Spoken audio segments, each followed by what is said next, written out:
I know he sent me an email. He mentioned he was planning on it. I think I saw him try it out, the connection out last night. Oh, okay. I got a notice saying that somebody was waiting for the meeting. Okay, great. Hopefully, he might have just been checking the technology out. Okay. I was just talking to Chip, and we're talking about our schools being sort of novel at the time in the way that they approached a new school being staffed, what type of faculty they chose. So Chip, ours was similar to yours, but they decided in the first year, rather than have their own dental faculty, they would just work with the medical school. So we actually went the first year, all the classes with the physicians, including virology, which came in helpful here, obviously. Yeah. Not that anyone's an expert in 1 year for virology other than Dr. Atlas, but yeah, well, we had dental students in our class, at least the first 2 years. And then I can remember some of the oral surgeons following us around in surgery and participating in some of our 3rd and 4th year classes. Yeah, most of them now are MD, DMD combination 6-year programs. Right. Tom, you want to say something about it? Well, I'm an attorney. I'm really not into, what you guys are into, but I do have a quick story about my cardiologist up in New York. We were up in Port Washington at my son's house, and the cardiologist was in Manhasset, which is right nearby. And went to the cardiologist, and I asked him, "Where do you live?" And he said, "In Manhasset." I said, "Oh, that's good." He said, "Yeah." He said, "I live at the beginning of the street, and the nice, quite beautiful little homes, not very nice, but at the other end of the street are the big homes, and those are all owned by dentists." So it said a lot as to regulation of the professions, I guess. It's an interesting comment to look at, because you look at some of these big cities and some of the physicians that graduate, like in San Francisco, if you make $160,000 a year, it's kind of hard to live there. So and pay back your loans. I guess the big difference in the professions right now is that the dentists have to fund their own education. There really aren't revenue streams where they get grants or support. And it's much less expensive to go to medical school than it is to dental school. Yeah. All the things you got to buy, all the supplies and materials. Right, and this has always been one of the real attractive things about psychiatry. When you graduate, say from an ENT residency, or if you're a dentist, you've immediately got to buy hundreds of thousands of dollars worth of equipment. But you could finish a psych residency, get 2 chairs and a box of Kleenex, and you're in business.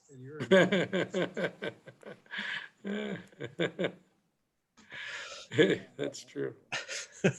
You'd be crazy not to go into it. It used to be a lot better as far as independence.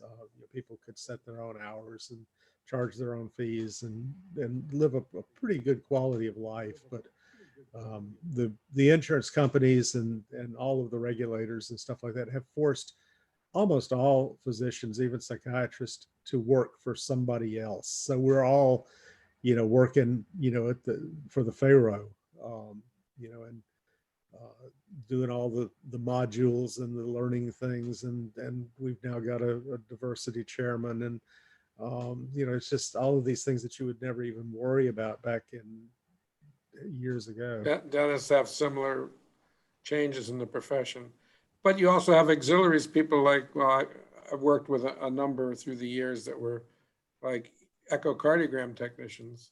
They were happy to make their 60 or 65,000 a year, but then they would decide to go into sales. They would make more money than the physicians selling equipment. Yeah. Well, there's a lot of contrast and irony there. They control the expenses on the doctor's side, but not the not on the private manufacturing side. The first, I graduated when I was 24 from medical school, and the first hospital administrator that I ever worked with was in Canton, Mississippi, and he was the administrator of Madison General Hospital, and he made half what I did. Now the administrator of Ochsner makes well over $3 million a year. You know, has the corporate jet at his disposal, 2 boxes in the Superdome. I mean, he visits the White House. You know, this kind of thing. It's utterly flipped. You never know what's going to change in the future. Look what's happening to hedge funds right now. So. Doesn't that warm your heart? Except I had Nokia stock. I was trying to figure out why it went up 100% in one day. Well, I think the best thing to come out of this is that, they've shown the way to destroy a hedge fund. And so they're going to have a lot less power in the future. They're going to have to be a lot more cautious, because if you anger a few thousand nerds, individually they're powerless, but as a group they can destroy even a $1 billion hedge fund. Well, generational trends. Look what happened in the early days of the internet when the young people ruled technology and corporations were shaking in their boots. And AOL was acquired by Time Warner, and that turned out to be a disaster. So I'm sure a lot of these changes, and COVID probably has accelerated a lot of changes in society in terms of decentralization, working at home, all the new technology use, and they'll be incorporated into everything, including education. Yeah. What do you think, Tom? I think it's COVID's going to be Lost your volume. Lost your audio. Lost my audio? Well, I don't know. I don't know what happened. Yeah, I lost the audio feed. I'll come back in. I can hear it, but it's very, very, very low. All right, You were perfect before, so. Okay, we'll give you a chance to get that figured out. If you're going to call Jerry, though, and find out if he's going to come on,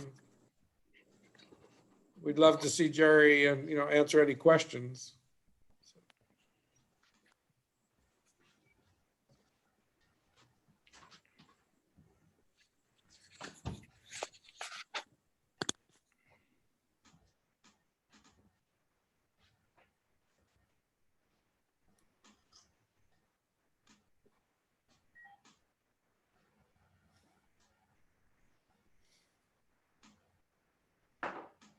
I hear something. I hear you, Tom. Okay. Yeah, you're back. Yeah, back. what I did is I put this other wireless Bluetooth speaker on, and I think that messed it up. We sound great now. Yeah, I was saying that I think it's going to be permanent, the changes from COVID, and the restaurants are going to be more or less takeout places and deliver, just deliver food to people at different locations, as opposed to everybody going to one central spot. It could be a whole change. I think they're going to have to offer a variety of services if they want to survive.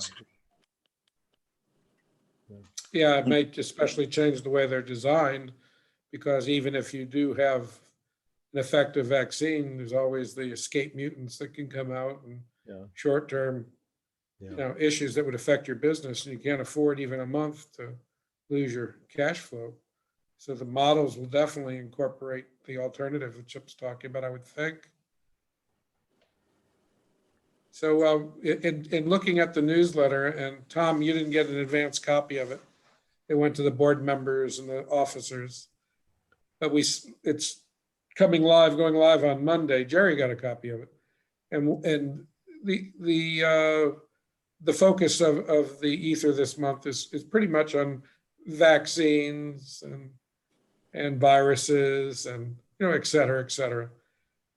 But there's also quite a bit on the digital voice net as well, on the technology. So there's a good mix, and a lot about members and our existing nets like the Grand Rounds.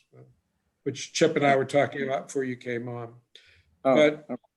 as we talked about in this issue, one of the main topics, and I don't do it in a teaching sort of way, in a direct sort of way, because things in print are outdated the day they get in print. But escape mutants, the mutations of the virus that end up producing variants that are able to evade the antibodies. So obviously, we can all be vaccinated here in the United States, but if the whole world's not vaccinated, and you've got these poor countries that are population dense, and new variants arise there and do work their way over into the United States, it's a moot point. You may get some protection from the virus, but by the vaccine, but you never know. And long story short, restaurants need to have a backup plan. So does every other business. Yeah. Would you invest in a movie theater? I don't know what the backup plan is, although there is a backup plan, not for the movie theater, but for the movie companies like HBO Max. Right. To have, But to the have a theaters- paid the subscription at theaters- home and released simultaneously. The theaters themselves, I think, there'll be a few open basically just as curiosities, and for really, really brave teenagers will go to them. But I can't see big movie theaters surviving this. Well, they can always do midnight Rocky horror shows, things like that. Well, that'd be the worst thing. Yeah, That was we a have rage. a big chain of movie theaters down here. It's been closed. I mean, this is a really big place, and it's been closed down here in Boca for months and months. And I don't know. I mean, just the idea of the real estate taxes that they normally would have to pay, Right. could just bankrupt these places. I'm, The one by the executive airport, that one, Yeah. by the executive airport, yes, beautiful theater. but They had so many revenue streams there. It wasn't just movies, it was food, and yeah, they're taking a beating. And I'm sure that was in a well-to-do area right near Florida Atlantic University. Yeah. yeah. I don't know how long they can hold on, but would you invest in a cruise ship right now, stock? No, as a matter of fact, I canceled the cruise back in March on an American Cruise Line, that, the river cruises. I had a cruise set with a friend of mine, K3HP, up in Maryland, and we were going to go on this cruise out to the Snake River, I don't know, out in Oregon and Washington somewhere. And we were able to get all our money back from it, surprisingly. And I would go on that cruise again if the pandemic, eased a bit, quite a bit. Cruise ships never always look to me like they're germ factories, and I just don't like going on cruises when you're confined in a close space. Prior to this, rotavirus was the biggest problem that they had. Yeah. Yeah, everybody's coming back with. I will do it again, but not this year. Yeah. Yeah. And they have to make contingency plans. So we're here trying to plan for this de-expedition in May of 2022 and looking at all the cancellation policies. Reality hasn't caught up, in terms of cancellation policies. They're not flexible enough though to consider all, needs to cancel. So you take a big risk. We're trying to find the sweet spot for reducing the risk. So probably just going to pare it back to one island, and a few of us may linger on others. That's covered in the newsletter too. So Tom, you have the same hotspot that Jerry has? Yeah, they're Pi stars, and we kind of built them together. We had a whole group, and out of the Boca Radio Club. And mine are working, but Jerry was experimenting. And I think he did something to the program of the hotspot. Plus his radio also, he's using an MD380, a Titera, and somehow he messed up the programming. Yeah. on that. And to get to the club is closed, obviously. And, you know, a couple of guys who helped us on this project are not really available. So it's a problem getting that done. Now, I did get DroidStar on my other phone, the Samsung, and I told Jerry to go out, get to eBay and buy himself a phone, which he did.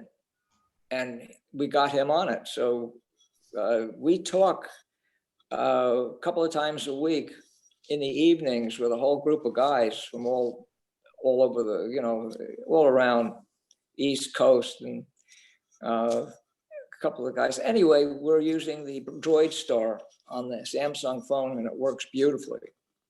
Yeah, I see Jerry just checked in here.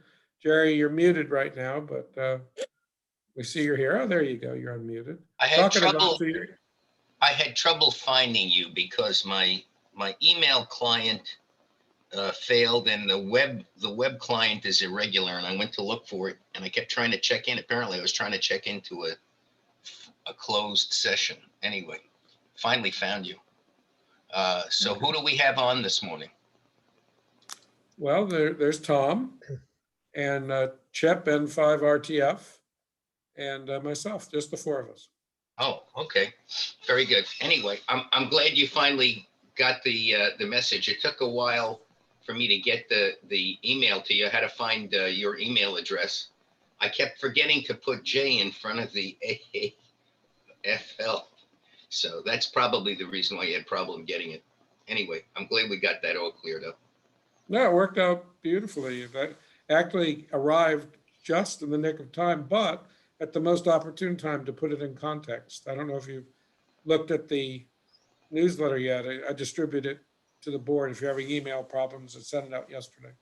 I got a quick overview of it. I didn't have time to read it, but I saw that you had modified a little bit. I had modified what I got from Harry, and then you modified it again, but it's fine as long as it works for you. Okay, I had to do it because of space, not because of a desire. I think you took care of the conscious stream issues. Yeah. Okay. I saw somebody had written an article about why they hated ham radio and on Hackaday, and said people need a push to silence button. Tom? You waving at us, Tom, or do you want to talk? Oh, all right. Okay. I didn't know if you're waving for a pen. Okay. Hey, I'm Jerry. writing down who's here, you know, on a piece of paper, so I have an idea. I see Jerry, he has no picture though. Now he does.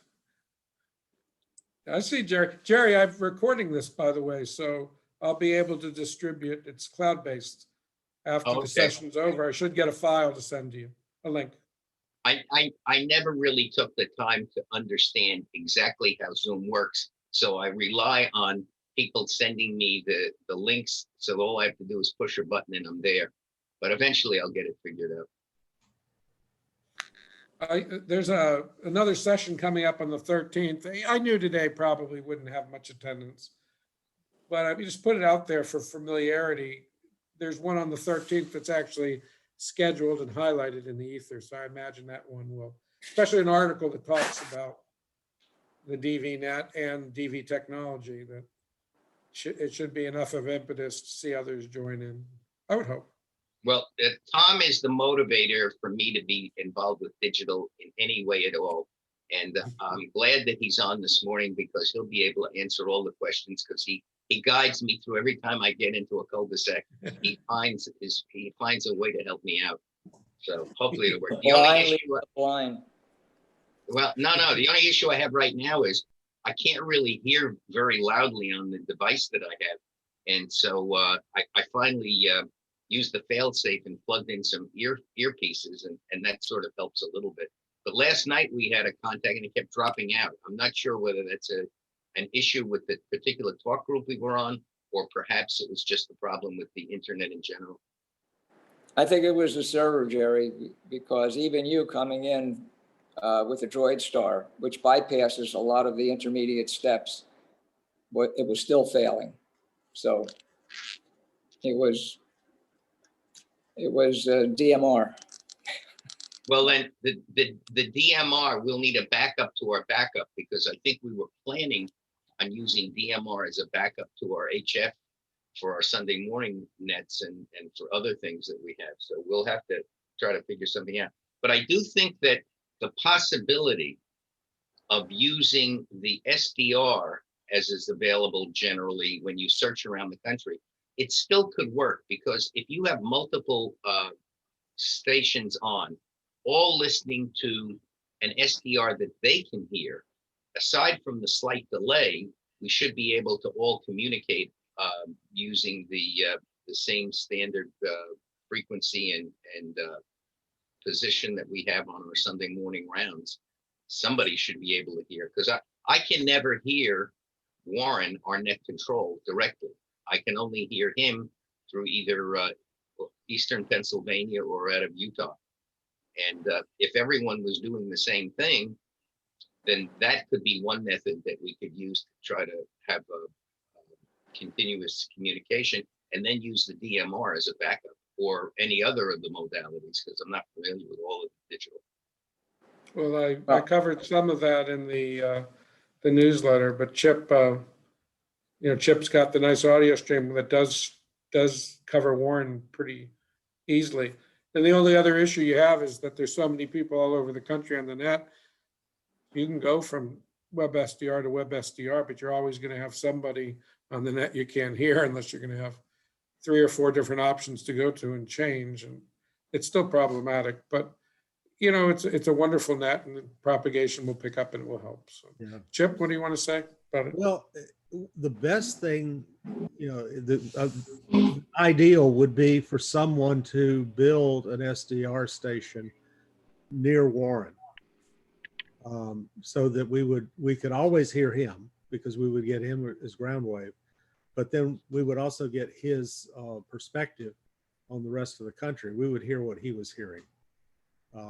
But we would need somebody, in the Tampa area to build an SDR station and put it on the internet.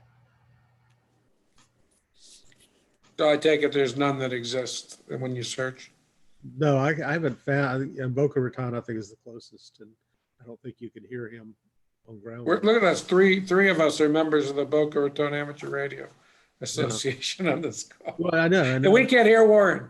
Right. So, no, we need something. When Bob and I were, when he was the net control, I always heard him ground wave, because by air, he was maybe 20 miles from me. And he was never that strong, but I could always hear him. And then we would alternate. I would help out as net control from time to time, because I had probably at that time a better antenna than he did. Now I have the world's worst antenna, and can't really talk to anybody. You do amazing things with your with what you do have. It total cost 35 cents. Can we afford it? Yeah. Well, it went down one time, and I was struggling to come up with the repair cost, but luckily I could still use most of the pieces. In my experience, the most reliable backup system is Echolink by far. Everybody just checks into one repeater, and the dropout rate is almost non-existent. It's an old system, but it really works very steadily. Well, we do have a conference server available for our use. I think the issue we're having now, and I don't know, with 218 members, if we'll see the interest in anything other than HF arise, but it's having net controls and moderators and just interest. There's 4 of us here today. Our DV net's been running about 10 to 11 check-ins. Let's see what happens in the next month after this issue of the ether. So, well, the CW net, always has 2 or 3 people on it. Occasionally we get up to 5. But you would think out of all of Marco, there would be more people that would, be interested in CW. By the way, I wrote an entire feature on the CWNet. So when you get a chance to look it over, that's the third thing I'll need you to check and give me Okay. the feedback this weekend. But I looked at it from the standpoint of members that are probably underutilizing CW and have maybe a little bit of discomfort with it as a safe place to keep their skills in CW, Yeah. as well as being in it. Yeah. Paul Azar Bud is a member of First Class Operators Club. So I mean, he could probably do 35, 40 words a minute, but I can't hear him because of the closeness. Well, see the way I worded the article and let me know what you think. And I'm just trying to do it as an enticement for members to get on your CWNet and bringing some value to it. I gave some links, for example, the ARL code bulletins, so people could practice. I didn't really go into any direct training like fists or organizations like you're describing, but I did link a YouTube videos on the subject. Yeah. Well, it is a practice net, and Arnold and I both use straight keys so that we have, we can slow down or speed up as people desire. So it's really for fun. It's not. It's certainly not. Traffic handling. We have lots of options for fun. I don't know, Jerry, if the intent of the DV or alternative modes to support and supplant the grand rounds is actually a welcome concept. I think they pretty much envisioned that being a standalone product without any additional aids other than SDRs, receivers. Well, as a practical matter, I just thought that there's no real limit in terms of the ratio of our attendees to the MarcoNet and the ability to be able to listen. That the SDR, if for example, if you use Web SDR, has probably about 6 stations or 8 stations around the country, and they have a pretty good setup. However, I think there's a Kiwi and there's some others that I have not used that have many more stations, but they're limited to maybe 4 connections per station. But the Web SDR has 100. So if you're finding a connection with Web SDR, the best one I found is in Utah. It's really well organized. It's got it broken down to different bands.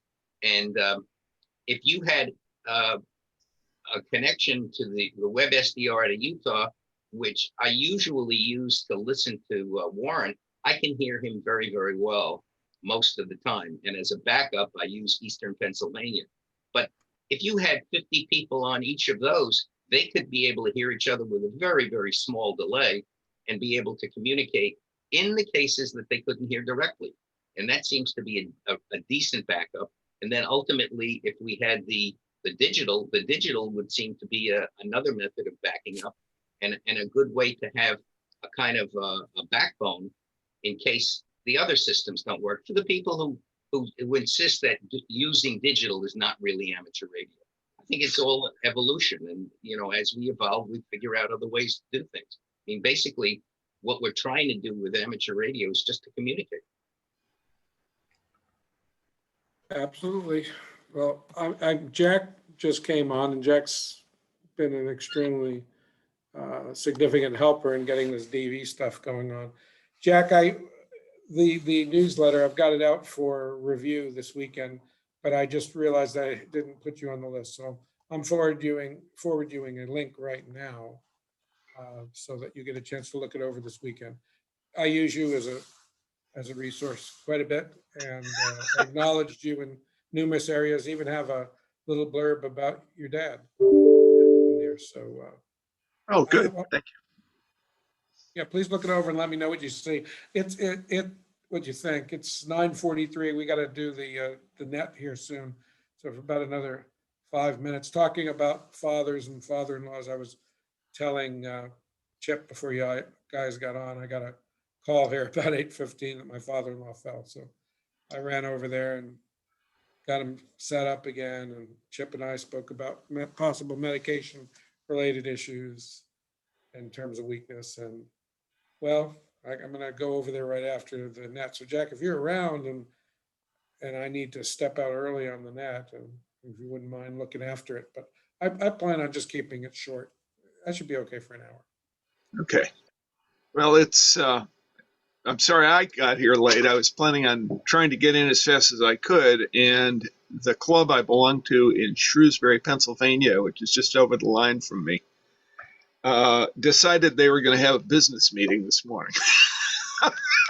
So we got stuck arguing about where we were going to put a little temporary building, which is going to be a quote unquote permanent generator backup system for our repeater. Right now, the one that's in looks like a doghouse and it's about to fall apart. It's about 25 years old.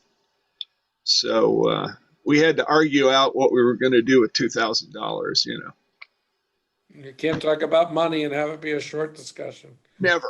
It never happens. Well, Just we've been, No, go ahead. well, Jerry's on with us, and Jerry's going to be getting on the digital net sometime in the near future, and Good. also has some fresh ideas, especially as it relates to the HF net. And you know, we've taken you guys as a group have been a good source of information for the ether. You'll see your fingerprints, maybe not Tom as much, maybe through Jerry. Tom and Jerry, good combination. Can't beat that. Not, And it's not been to play cat and ongoing. mouse. It's been ongoing since we've been in the 6th grade. Been a long time. I'm glad it continues to this day. But you'll see your fingerprints all over the content in the ether. So as you get a chance to look it over this weekend, I'd appreciate the input from you guys. I can stay up till tomorrow night modifying it. I have a Tom? technical I question. mean, Chip. Is anybody using a POFUNG 1702 DMR radio? I am not, but I know where you can get a lot of information on it. So, Okay. Chip, are you aware of Miklor.com, Miklor.com? I am. I bought one, because it was cheap, and just I could not get the programming software to work. So I went ahead and just sprung for an Anytone, which is working fine. Yeah. But, I've got this brick over here that I want to do something with, and apparently the most recent firmware does not support the connection to the programming software. So you've got to load an earlier version of the firmware to make the programming software work, and I can't find a copy of it. Have you checked on Chirp, the list of supported radios on Chirp? It's not there. I haven't even looked. Most of the DMR radios are not on Chirp because of the complexity. Well, and as you've discovered, the Chinese manufacturers tend to go fast with the lowest bidder, both for software and hardware. Yeah. So, unless you have a system together like the folks that make the Anytone, it really is a disaster. I bought the BTEC version of the Anytone, the 6X2. Okay. And what they do is they wait for Anytone to settle down on a particular software support system, and then they take and modify that for the BTEC system. I like that because there's more stability and there aren't the continuous churn of firmware updates. Yeah. Yeah, that's like Raspberry Pi. Yes. They're always one version of Linux behind the commercial stuff. Exactly. Okay. All right. Well, I will go to Miclor and see what I can find there. But right now I've got a radio that's basically useless because I can't program it. Well, there have been I can think of about 9 now that John K3NXU has reviewed. He has them on his shelf. These guys send him, I guess you would call it alpha versions of these bricks. And look at his reviews because they're really interesting. He'll tell you whether or not something has been supported, is not being supported, or it's been dropped. John is a real I'm looking for a pin. Hold on. a resource. Yeah. Does he have a website? Yeah, it's Miclor, Miklor. That is the Miclor site. Yes. Oh, okay. Great. Okay. John is the guy who completely by accident, he had a family website. The story is very funny. Mike and Lori are his kids.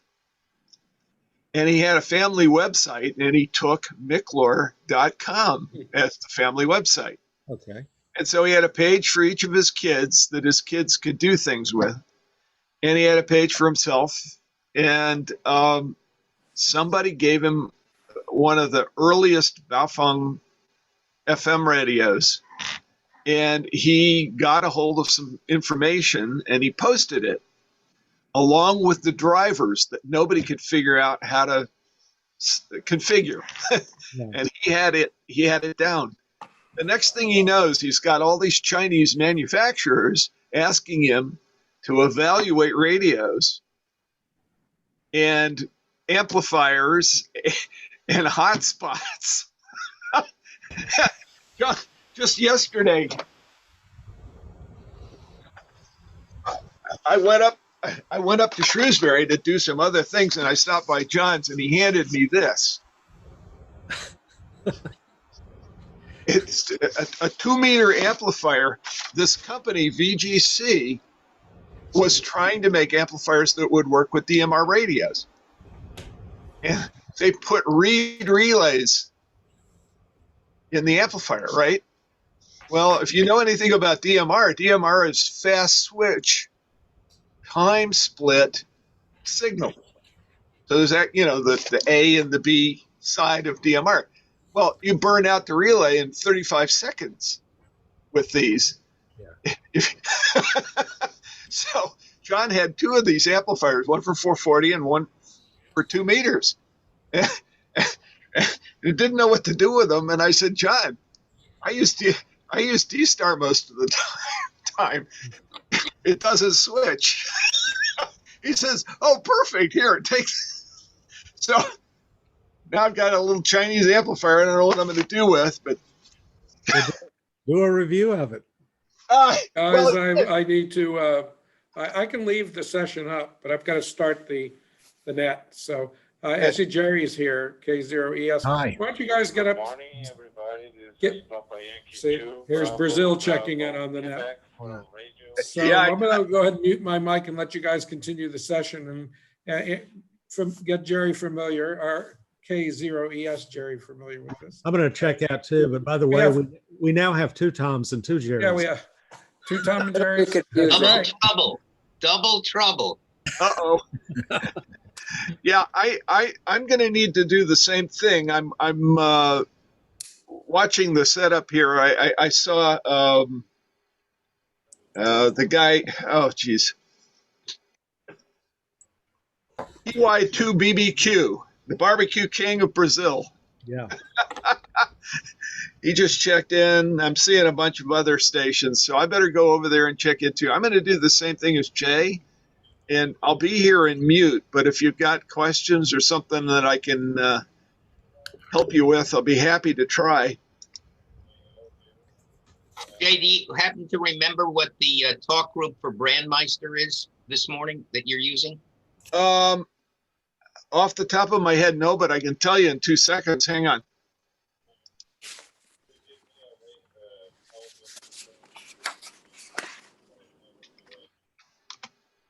you go to openquad.net, the main page, it's down the page about 2/3 of the way. I got 31012. Yep, that's correct. That's the Brandmeister talk group. There's also a DMR Plus reflector, an out gatewayed in, which is DMR Plus is 4541. But if you're not using that, don't bother. You'll get a headache trying to configure it. Does that help? Yeah, very good. Thank you. Very good. Okay. I'm going to mute then. I'm going to sign out. I'm going to sign out also. W2RFU. I'm gone. It was fun, fellas. Thank you. Well, if Have a good one, everybody's everybody. signing out, I'm here to learn about how to do DMR.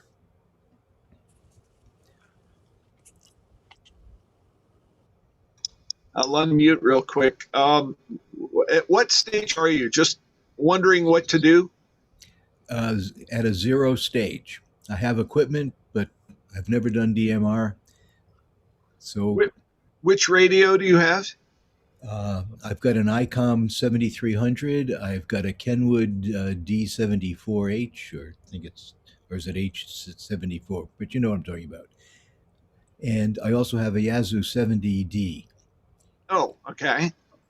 So actually, to join the Marco group, you can use D-Star or YSF. So you would need to program your. Are you accessing D-Star through a repeater when you do use it? I've never used it. Oh, you've never used it? Yeah. Let's see. Jerry, where are you located exactly? In Denver. Good. There are some D-Star repeaters in the area. The one that I've used the most is just up to the north. My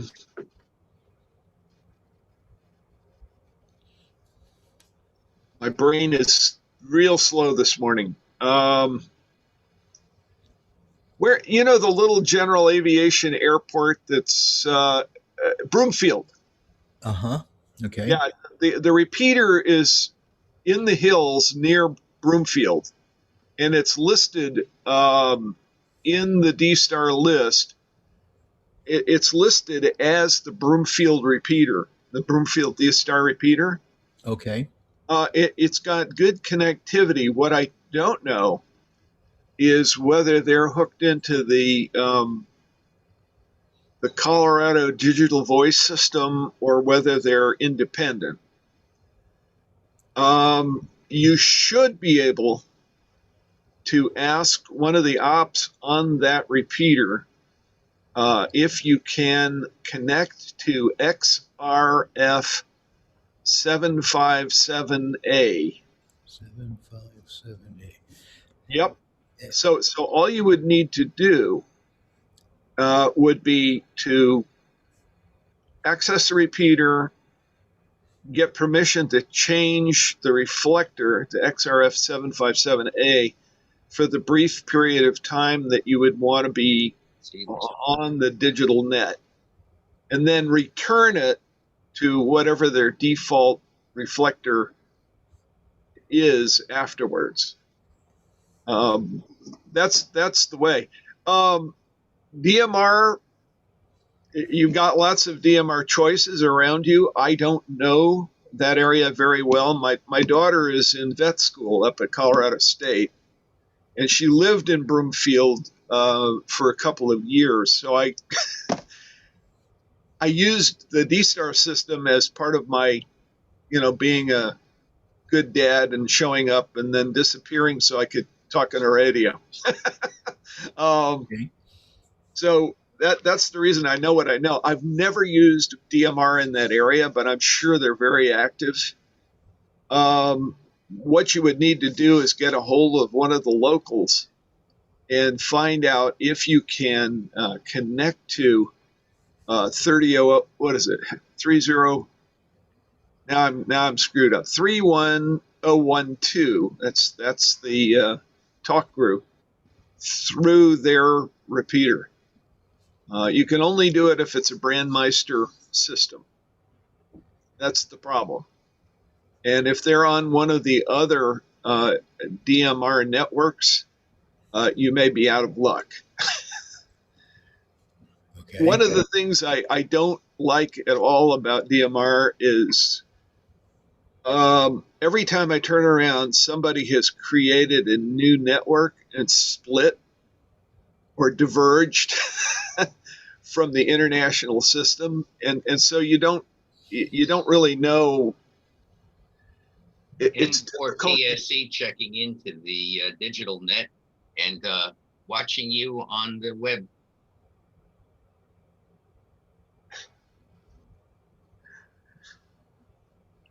There you go. Jack, give me an idea of how this even works. Are you talking on radios? You looking on computers?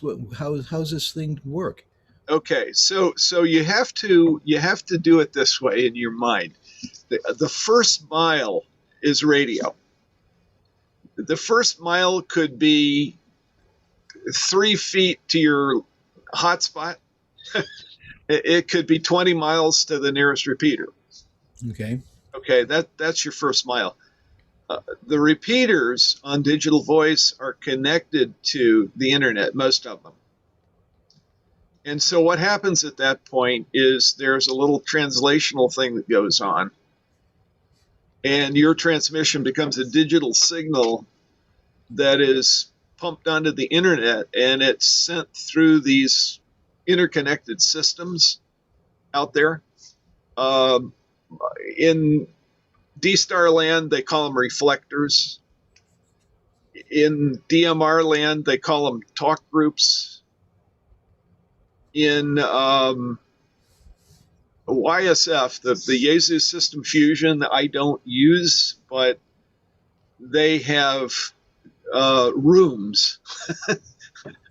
So, for instance, America Link is a YSF room that you can go to, and you either need to do your first mile to the local repeater that gets you to the internet, or you need to do the first mile to a personal hotspot, which puts you right on the internet. I can only hit one D-Star repeater and one DMR repeater from where I am. The DMR repeater is not terribly reliable. I tend to use the hotspot technique better, because it's just better for me. I can wander around the property with that, and I live out in the country quite a bit. I can wander around anywhere on our farm and use a handheld and get into the digital voice systems. So, there are some advantages to that, but you have to keep in mind that there's two pieces of the puzzle. Okay. Yeah. At one time, I was at Ham Radio Outlet in Denver, and I saw they had a computer, and it listed all of the stuff that was online at that moment through the internet. Yes. What's that all about?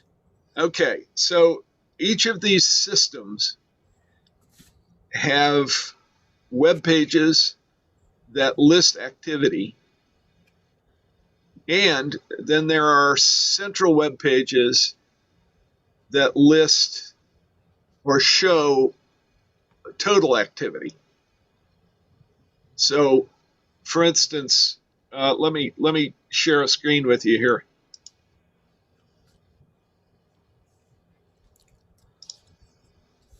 It always takes me a minute to get things up and running here.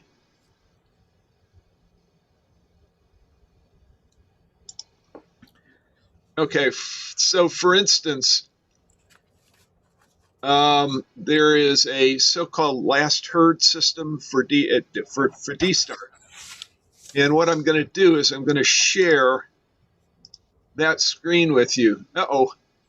I need Jay to enable screen sharing for me.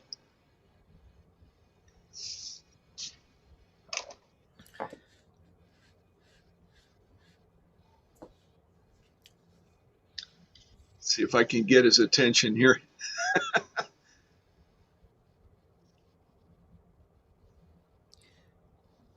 So ultimately, you're on the internet, but you're talking on your radio. That's right. You're using your internet connection from wherever it is, but your first mile is by radio. Okay. There's a way to short circuit that, but I won't overload you with that nonsense right now. Okay. Basically, you can use your personal computer to go directly into the system. All right. And then, it bypasses, it makes it so you don't have to have a radio at all. I see. Okay.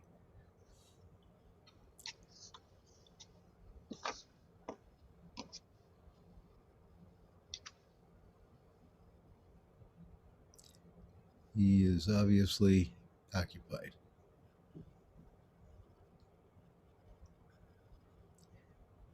Thanks, Jerry.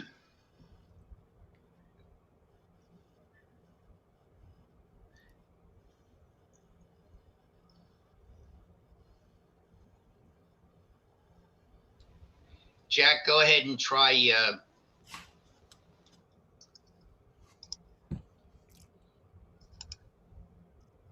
Okay, so what you're seeing right now is D-star activity on the D plus network. D plus are just the old, and if you can see my mouse cursor, Yep. they're just the REF old time, if you will, the REF reflectors. Okay, so that's the D plus system. These are reflectors that are worldwide. So if you look at the my call list over here, you'll see a lot of different call signs from all over the world. Mm-hmm. Right at the moment, most of the activities here in the States, I see an E28, I see, E24 VT. Yeah. I don't know where E24 ZVT is, but that's it's, so it's a fairly active system, and there's usually some nets on them Saturday morning, so you're seeing more activity than usual. If I go to another website here, I'll show you. This is what's seen when you go to the other pieces of the system.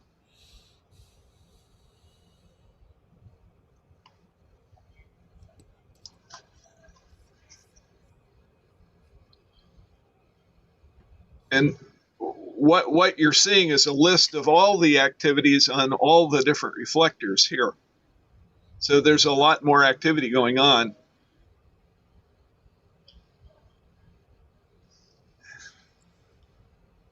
So basically, you end up with a community chat via the system. That's right. So you can have a worldwide QSO going on. Okay. Just using your walkie-talkie. Yeah. Gotcha. So basically, that's what we're actually doing with the digital voice version of the digital voice version of the Marco Net, and this is why we can get PY2 BBQ in there, and we can. There's one of the Japanese guys whose name is escaping me at the moment, has checked in with us, which is really great. So it's extending, if you will, the community that can participate, Okay. with the Marco Net, and that was the whole concept here. Jay goaded me a little bit. We got things going, and that's actually worked out pretty well for us. I want to see if I.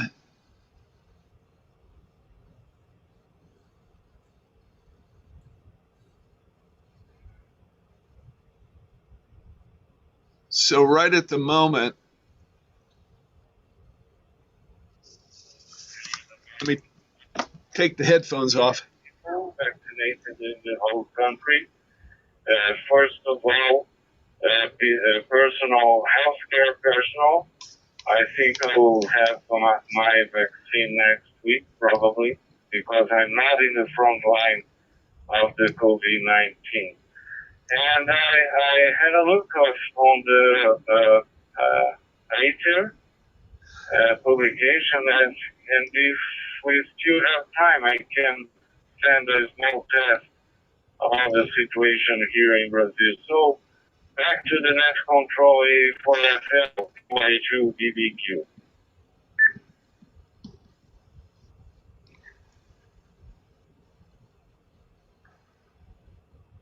Okay, this is AA4FL control digital wisdom. Thank you very much.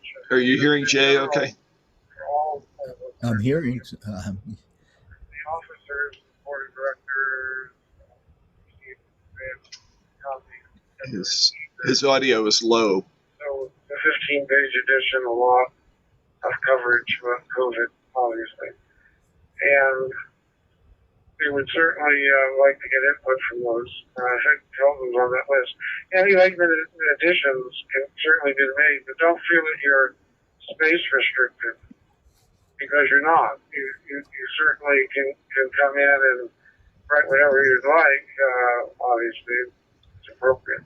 And I'll convert it to a PDF and just include it as a link.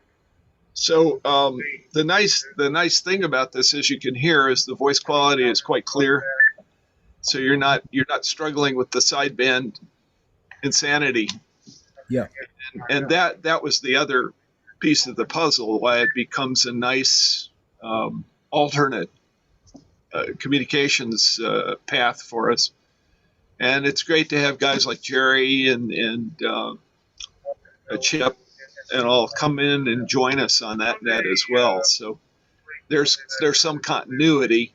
What we're not doing yet is we're not trying to get the grand rounds kind of format going. It's more a free-flowing conversation. Okay. Yeah. So, Jerry, if there's something specific I can do to help you get going on one of those beyond what I've given you so far, I'd be happy to do that. Okay. I belong to Parker Radio Association, and they do some active stuff in this area. I don't know specifically what, other than I see all the time they're talking about these nets and so on and so forth, and I basically ignored it so far. In the very beginning, I went to one of the, even how I got involved in ham radio is crazy. I was flying remote control airplanes, and I wanted to put a camera on an airplane. And I went to the store, and this kid behind, I said to the kid, everything I see here is a little asterisk. You need an FCC license. What's that about? The kid says to me, he's 20 years old, I'm guessing. Guys like the FCC doesn't have time for guys like us. And I'm thinking to myself, here I am, I'm a retired surgeon. Denver surgeon fined $50,000. I could just see big bold print on the front page. Right. 3 weeks later, I had my technician license. The following morning, I went to Ham Radio Outlet and I bought that Yazoo 70D. Yep. Didn't know what the hell to do other than to turn it on and charge the battery. So those guys didn't really help you very much getting started. The Ham Radio Outlet? Yeah. No. Oh, that's terrible, because both the Delaware and the Virginia, which are my two quote unquote local, I mean, it's like a 70-mile drive to both of them, but both of them actually do a great job of Elmering and getting you started with a radio. Nope. They sold me the equipment and goodbye. So I went to the Parker Radio Association meeting, Yep. And I got to tell you, I was so overwhelmed with the level of expertise in the room Uh-huh. and knowledge, it was totally over my head. So I went to a couple of Elmering sessions. I bought RT Systems software, and through an Elmering session, they programmed up my radio. And that's as far as it went. Right. A couple of months later, my back started bothering me, and here I am flying these 80, 95-inch wingspan airplanes with gas engines. And I'm thinking, the days, and I used to play golf 3 days a week. I Yeah. think the days coming when I can't move. I need something to keep my brain going when my body can't move. I'm Right. going to learn how to do Morse code, and I'm going to use my license. Oh, by the way, 1 month after I got my technician license, I got my general. Okay, just because I enjoy. I've told my grandchildren I'm a professional student, and so I think that's fairly true. So anyway, so there I am with a general license, doing nothing with it. I decided to learn Morse code. So on January 2019, I started with CW Academy, and I learned Morse code. In fact, I'm teaching for them now. That's And great. yeah, and I lucked out I'm in and the I found, second level class right now, trying to bring my code back to the point where I'm comfortable using it. yeah. So that's all I've done is Morse code. I've had one voice interaction, one QSO by voice, SSB, and that's with my Elma, who was in Buena Vista, Colorado, and we wanted to connect with each other, and that's it. So I don't do voice. In fact, I guess I'm jaded from the Army. When I was in the Army, I had a CB radio. Here's how I describe a CB radio. Please don't be offended. Two morons on either end. I include myself in that category. 3 miles apart, discussing how is your equipment, how's my signal, what antenna do you have, and that's it. So Yep. when I got into ham radio, I assumed, and I now understand incorrectly, that a QSO and a ham radio is the same conversation, but between two really intelligent people. Okay. But it's the same conversation. How's my signal? What equipment? How's your antenna? And one more one, because you're 3,000 miles apart, maybe. How's the weather? Yeah. And yeah.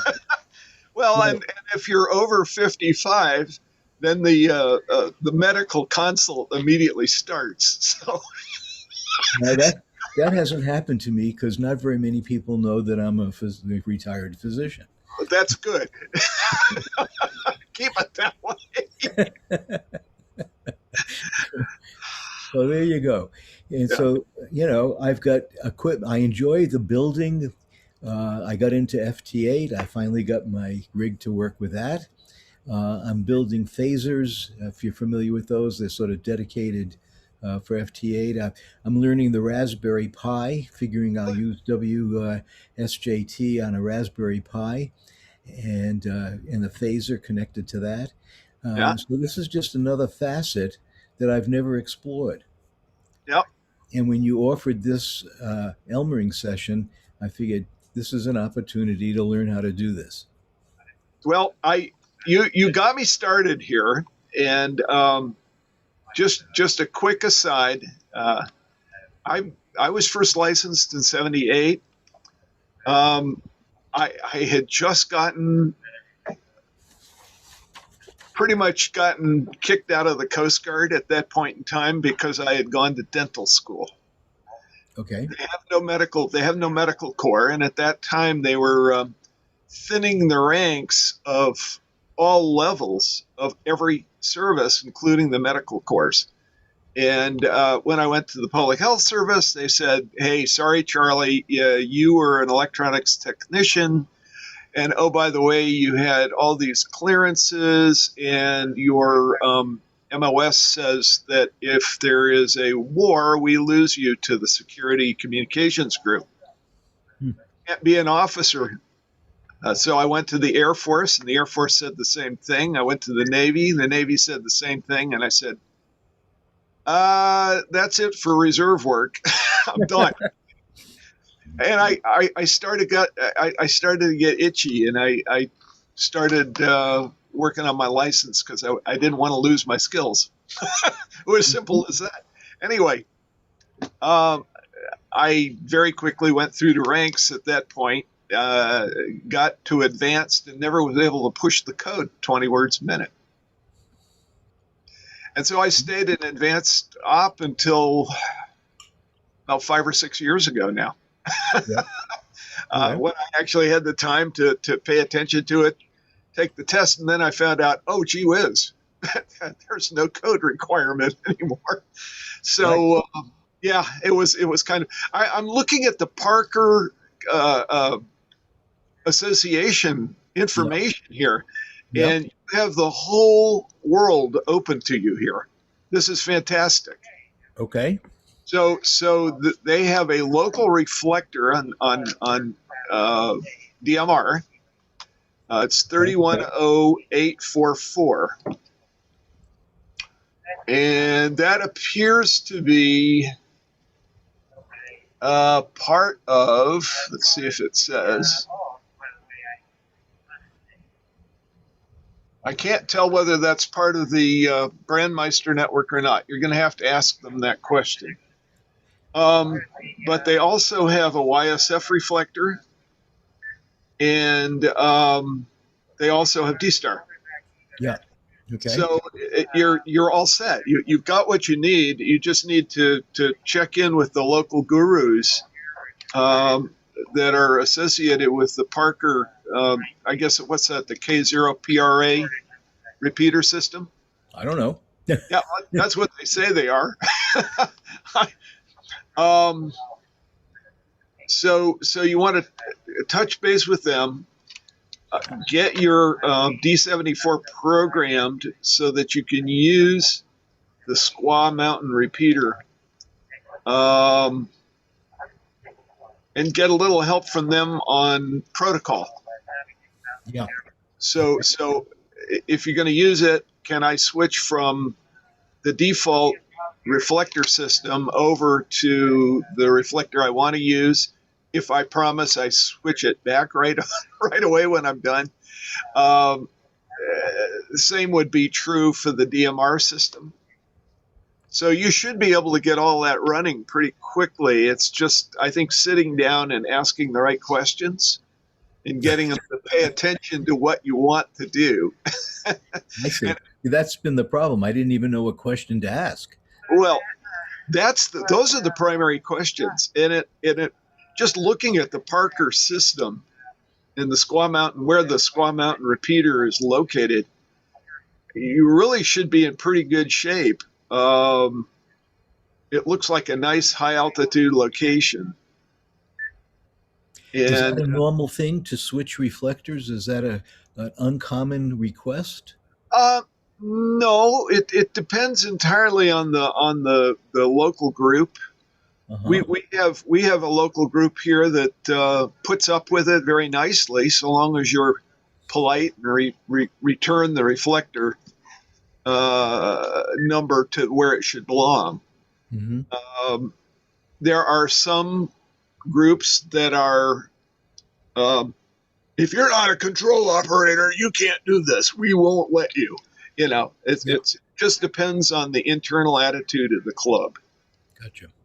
So it sounds to me like you should be able to not only get to this repeater, but also to the Broomfield repeater. Are you what area around Denver do you live? I'm in the southern part. I'm in Cherry Hills Village. Cherry Hills Village. Okay. I don't know whether you'll be able to hit the Broomfield repeater. It may be hidden from you from where you are. Yeah. I've been able to hit it very easily from Aurora. Oh, okay. I'm So- a little southwest of Aurora. Aurora, you may be able to hit it. That should be pretty clear because I think that's got some altitude to it as well. Mm-hmm. But most of those repeaters out there are on the Front Range. Yeah. So you're you're going to hit them. You're going to be able to probably see the mountain they're on from where you are. There are some that are down in front of the Front Range on the slope, and some of those you can't hit if you get on the wrong side of, like, for instance, up in Fort Collins. If you get on the wrong side of the what do they call that? The flat irons. Yeah. There's no way. Yeah. You know, but others, they've got a fantastic system up there as well. So everything is sort of interconnected, and there's a Colorado group that Parker is part of. So you should be able to use any one of those and get through. It's just a matter of Now, you mentioned doing the internet direct. yes. Wouldn't that be an easier approach, and I don't have to ask permission for anything? It is. Hotspots are nice because you continue to use your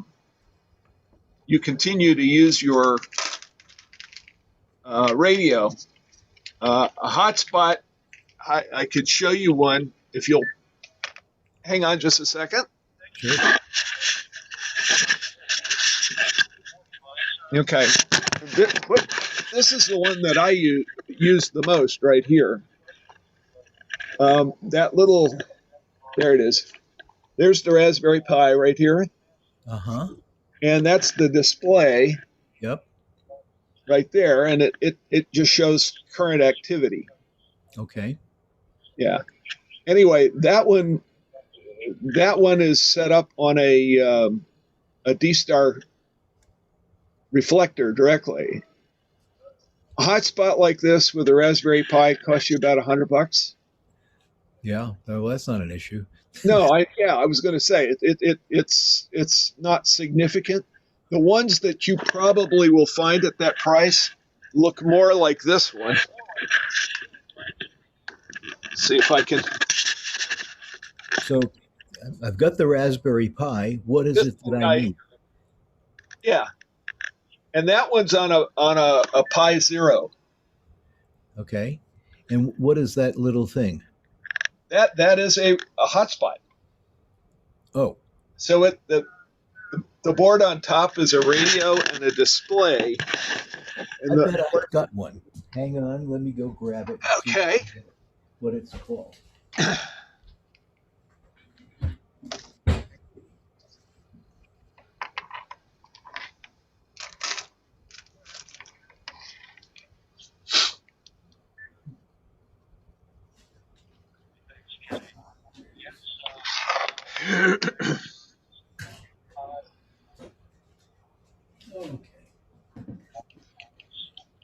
So at one time, I bought something called a Shark RF Open Spot. Yes, those are great. Okay. Have you used it at all? No. What happened was I went to lunch with the guys from Parker. Yep. And they offered to Elmer me. And at that point, I didn't know squat. And they said, well, if you get one of these things, something to the effect you're basically in business. So I went to Ham Radio Outlet. In those days, it was before the virus where you could go into a store. Right. And this is what they were selling at that moment. Yeah. And at that point, that's when I saw the computer with the listing like you just showed me. And I set it up and I got it working. All right. And done. Never went beyond that. So you're telling me to go and look into getting this thing working again. Yes. And that's it. It's not hard. And we should schedule some time to talk about it together, I think, All right. offline or just individually. But as you can see, I still have one. Yes. That was my first hotspot. Okay. And I'll tell you, I'm kind of a nut. I build things. Me too. Okay. And so I got that, and then I built a hotspot myself, which is the one I showed you. Okay. Then somebody gave me one that was broken, and I fixed it and rebuilt it into a hot. It just kept happening. Yes. Yes, I got it. So that's one of your options. you have all the pieces there. So I wouldn't buy anything more until you have that working and Okay. you're comfortable navigating around.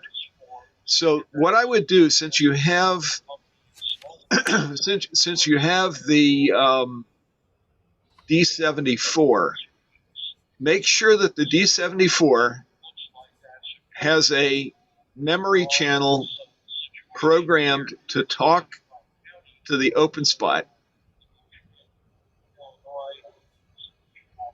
Okay. You should have that because that should have been one of the things that they did when you got it working.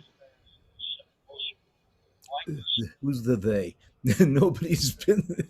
Parker, or or however you got it going. Okay. Yeah. So what you'll need to do is to make sure that the D74 has got a programmed memory that's configured to talk to the open spot.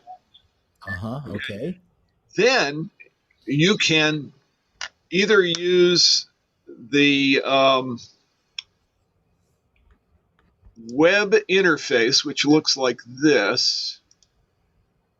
Let me share another screen. I hope I'm not boring everybody else here. Okay. Here we go. Let me share the screen.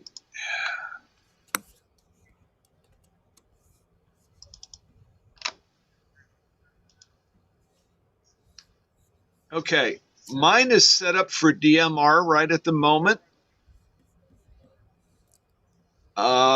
which is why you see all this nonsense here. But Okay. that basic screen allows you to go into the settings and configure it however you want to configure it. So I have D-Star, two D-Star configurations, a DMR Plus configuration, and a Brandmeister configuration. Okay? Okay. So I can actually switch back and forth, and I can use my DMR radio with it. I can use the D74 with it, or one of my other radios. I have mostly ICOM radios, so they're all, at least all the VHF ones are D-Star.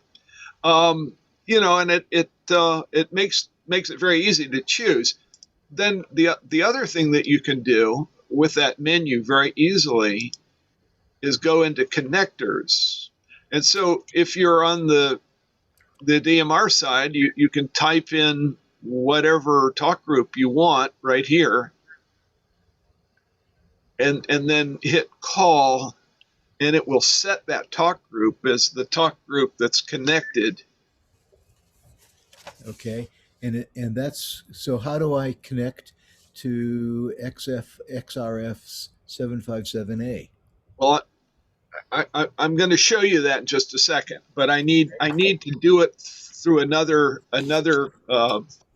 hotspot that happens to be also an open spot. Like I said, I'm nuts. I became kind of one of the instructors for our club. Okay. And I'm the only one that does all the different modes. Everybody else is sort of a DMR person. Okay, let me open this one.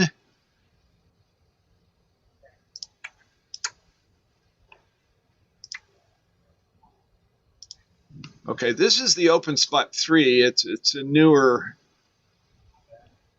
hotspot that's made by the same people. Yeah. So the menu looks similar, but what you have to do is the same. And this one is set up on D-Star, so I don't need to switch things around. So right at the moment, it is looking at, if you look down here, you'll see Yes. that it's looking at REF and XRF reflectors, okay? Yep. And the one that it is configured and talking to at the moment, let's see, should be there. Oh, here it is. So that one is on this reflector, right? Gotcha. Okay. XRF 757A. Now, if I wanted to change it, I go to the connectors page. You see where it says XRF757A? Yes. Okay. I can bring up a list of other reflectors, and it happens that 735A is an alternate. You don't have to remember this part, but it's an alternate reflector that carries the same information. Okay. And so if I click on that, I put this in and I say save.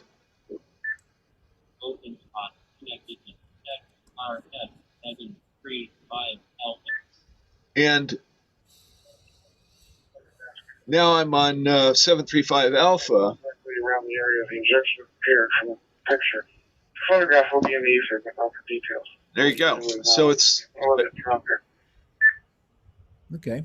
okay. So basically, once you're familiar with navigating the silly menu system in here, it actually becomes pretty trivial to do the basic things like switching reflectors. Once you have gotten comfortable just switching around on D-Star, then you can put a DMR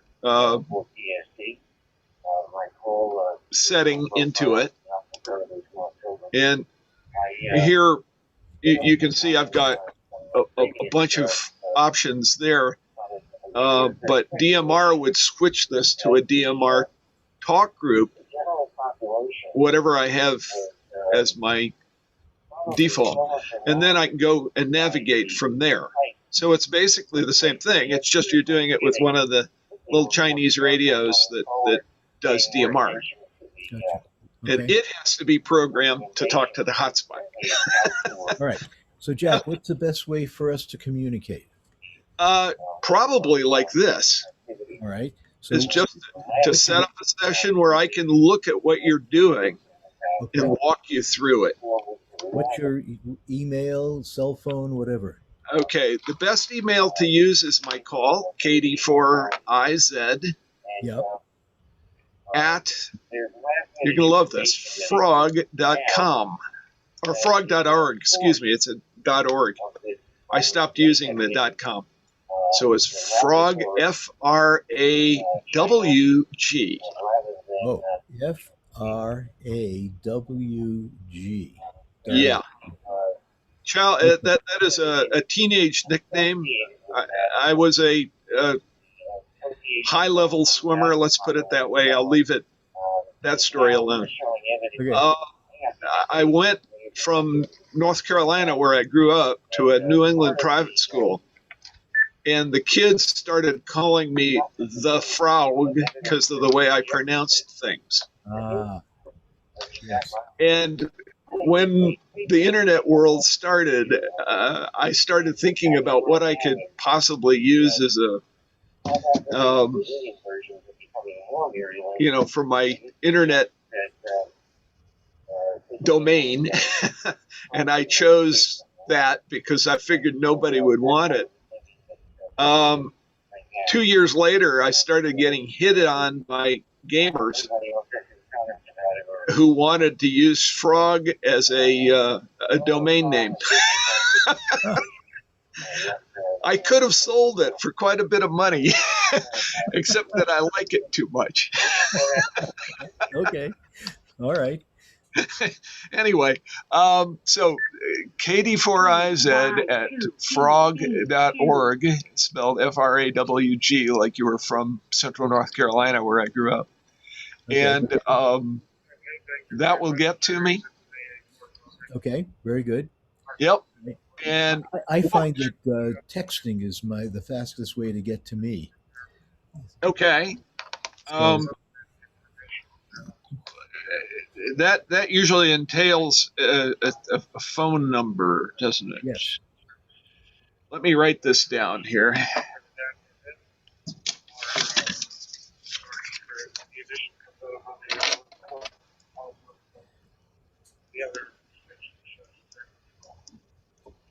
Does anyone have questions? By the way, you have a great CW call. Well, I like in the HF world, I have a terrific Elmer. He was a part of the ARRL board of directors, et cetera, et cetera. He's been in it since the 60s. And he lives a mile and a half away. Oh, And fantastic.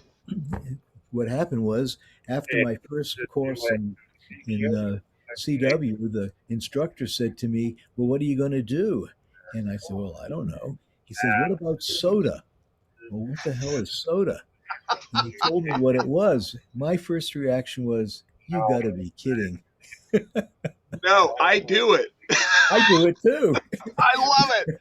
I do it too. My back I- has resolved. Okay. I did Yep. PT for 7 months and I no longer have back pain and I still do the exercises. And I take my KX2 and I've got an MTR 3B and I've got a 4B V2 coming. And I build my own antennas now. I make traps. I know Yep. how to use my oscilloscope. I have a signal generator, so I can make resonant traps and so on and so forth. Anyway, so yeah, that's how I got involved with the soda business. Yeah, no, that makes sense. That's great. Have you gotten to the point where you're heading for your GOAT award yet, or not? No, at this stage in I'm the not game, crazy enough to do that, and since I live in the East Coast, all of our peaks are non-challenges. Actually, the challenge is to do as many as you can in one day out here. yeah, well, our peaks are challenges. Yes, I And know. the way the folks in England decided to work it is that if you're, I can't remember what the cutoff is, like 13,000 something, that's a 10-pointer. Well, Yeah. it turns out that 1 mile over the Colorado border, if you go into New Mexico, their 10-pointers are 8,000 feet. Interesting. Okay. And not only that, the people in New Mexico were smart enough to negotiate winter points and summer points. So they get 3 extra points in the winter and 3 extra points in the summer. So those guys are all mountain goats. And the guys in Colorado, it takes forever to get mass Well, enough points. You have to be a member of the 14er club in order to get it. No, that you don't know. So anyway, it turns out that I met this fellow. His call sign is W0CP. Yeah. Walt. And because of Walt, I now have a tower. Okay. I have one in my barn waiting to go up this year. Yeah. Okay, I've got a Tashijan, I can't remember the number, 237 something. Oh, wow. Tower. Okay, I've got a stepper antenna. And so in the HF world, I'm in business. Yeah, you are. That's great. I am in the transition point right at the moment. I've had, as a matter of fact, when I bought this house, the guy I bought it from had a Gap Titan vertical already installed and ready to go. Mm-hmm. He and his wife were moving to an adult community, and he couldn't take any of his equipment with him. I didn't need the radio, I didn't need the amplifier, any of that stuff. But what I said, Bill, if you're willing, leave the antenna. He said, well, I was going to ask you if you wanted it, because I was worried that whoever came in here was going to tear it up and, take a perfectly good antenna and turn it into aluminum scrap. Anyway, so that was the first antenna I had on the property here. And I because I was so busy, I'm just going into retirement right now. I was so busy, I didn't have time to do much. This last year or so, I put up a Carolina Wyndham one at one of the 160s, the big ones that goes across the valley behind our house here. Mm-hmm. And then ordered the tower, and I've got everything ready to go. It's just I can't do anything about the base for the tower until the weather clears a little bit. So sure. I'm sort of stuck at the moment, but I'm going to be using one of the hex beams, mm-hmm. Plus put a 6-meter 5 element, 6 meter up there, and a vertical. And I also have a 1296 that I want to put up, but it'll work. The other stuff I'd love to put up, I don't think will go up there. I don't think the wind loading will take it. But anyway, Jerry, can I have your phone number? Yes, it's 303 921 6996. 96996. Okay. 921 6996. Got it. That's great. That way you if I get a call from you or a text from you, it won't go in my spam trap. Yeah. What's your phone number? Okay, it's 410 410 207 207 5123. 5123. Oh, that's cool. Yeah. All right. Excellent. Well, I will get this open spot working. I had it working once before, so it shouldn't be an issue getting it working once again. Right. Well, I mean, the only thing you need to know is when it is hooked into your network, what the address is, the local address. Yeah. Are you on Xfinity or you are? Okay. Yeah. Most of their addresses, I guess, start with a 10 now. So it would be 10.00, 10.0.0. something. Yeah. And you'll just have to, use the little utility that comes with your router to figure out what that is. But once you've got that, you should be able to log in. I hope you remember the password that you set. For which deal? The Xfinity? For the open spot. Oh, no. I have a system, so hopefully that'll work. Okay. We'll cross our fingers. There is a way to reset it, but it also wipes out your entire set of settings. Well, since I don't have any settings, that wouldn't matter.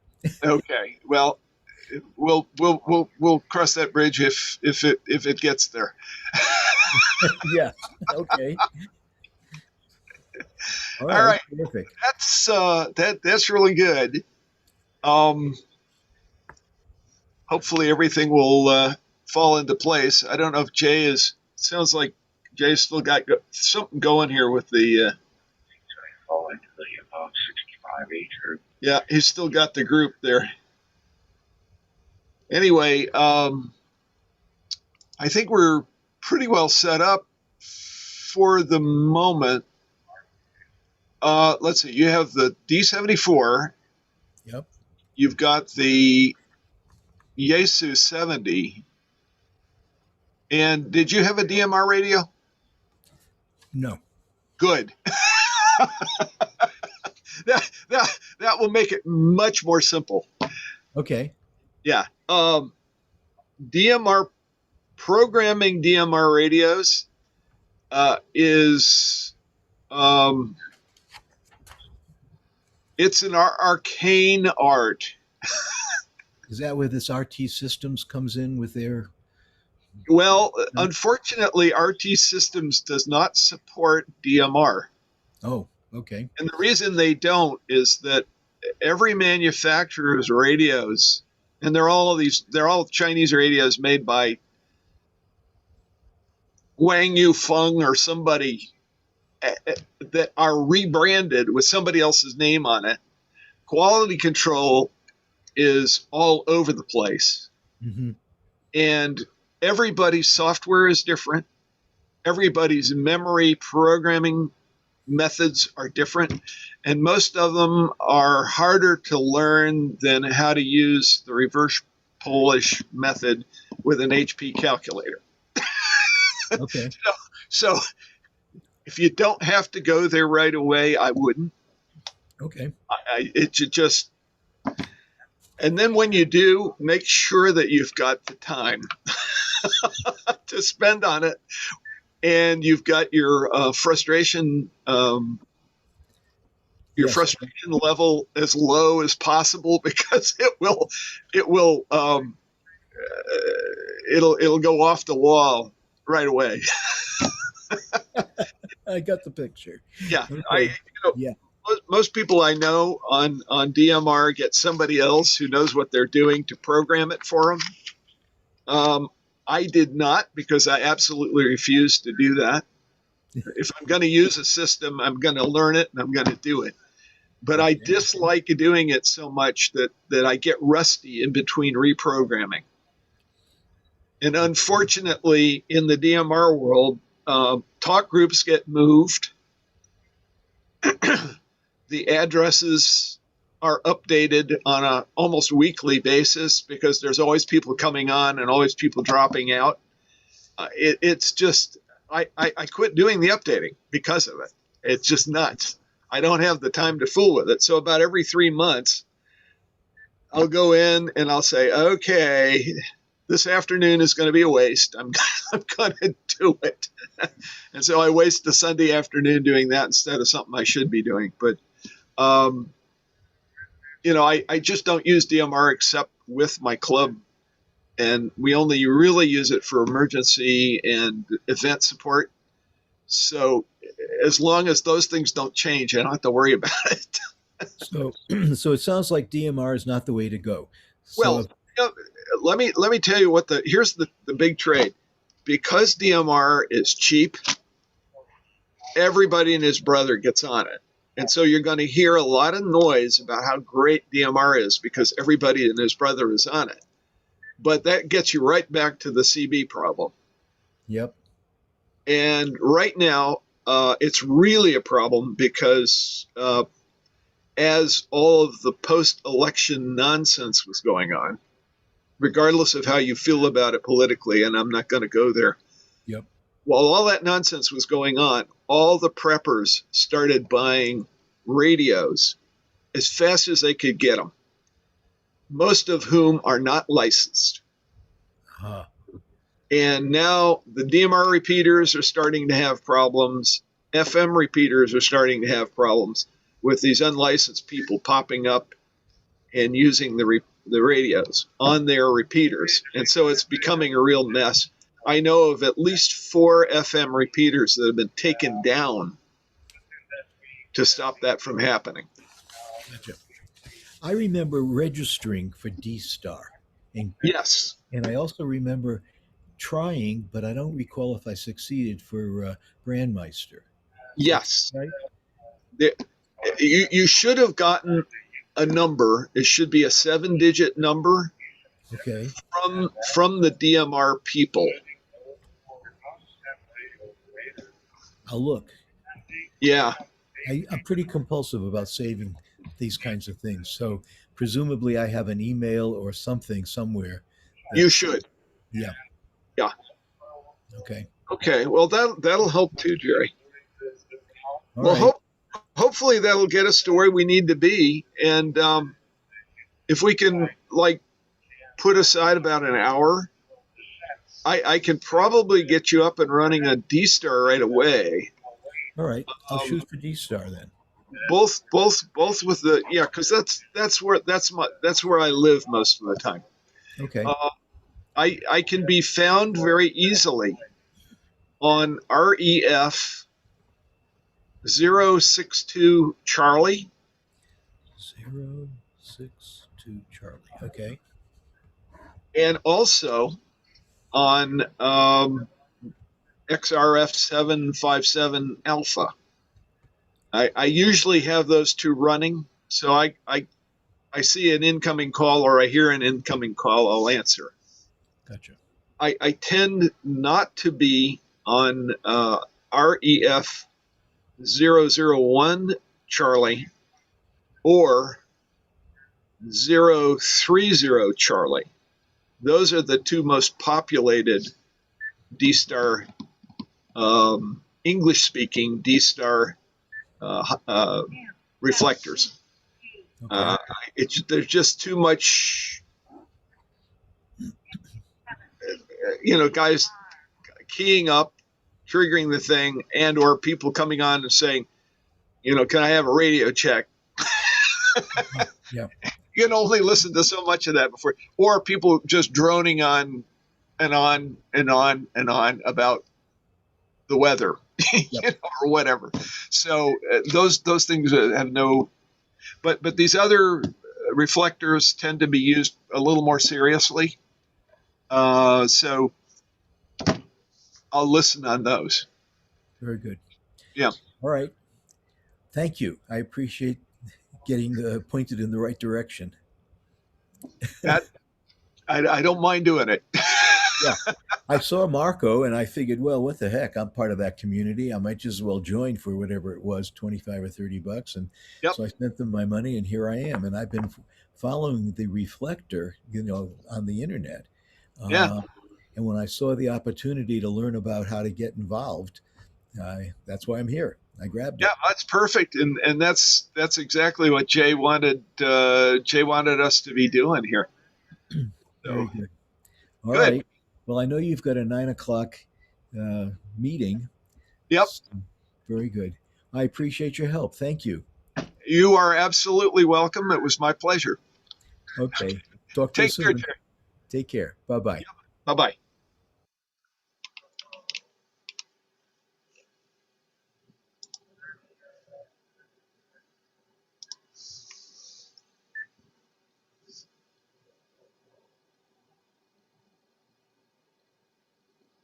Okay, not heard. By the way, I think Jack just closing the nap. So